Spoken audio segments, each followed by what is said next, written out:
Oyez, oyez, braves gens, de tout temps l'histoire a été parsemée d'une multitude d'expressions et de gestes que vous employez encore aujourd'hui, mais sans vraiment connaître leur origine ou leur véritable signification. Eh bien, je vais me faire un plaisir de vous les expliquer. Allez, c'est parti!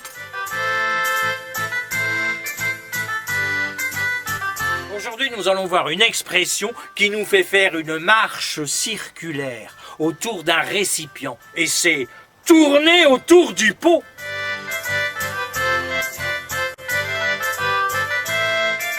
De nos jours, vous utilisez cette expression pour dire qu'une personne hésite, qu'elle parle en faisant des détours inutiles au lieu d'aller droit au but. Par exemple, ma belle-mère, c'est une cruche.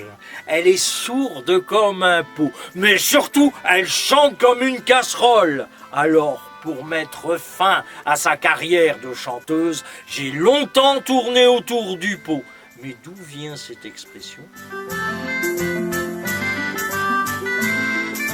Cette expression nous vient du Moyen-Âge et plus précisément elle est apparue au XVe siècle.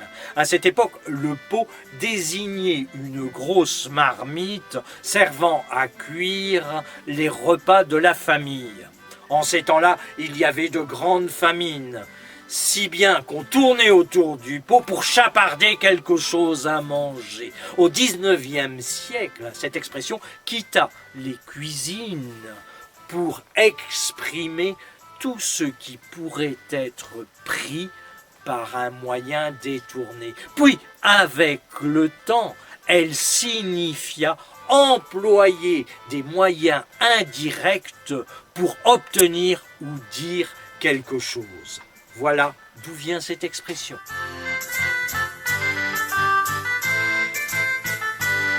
Donc, tourner autour du pot.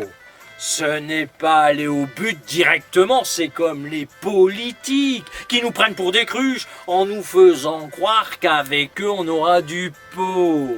Et nous, on y va plein pot. Mais lorsqu'on découvre le pot rose, sentant le pot de vin à plein nez, il est trop tard, c'est nous qui payons les pots cassés. Allez, au revoir et à bientôt. Au revoir.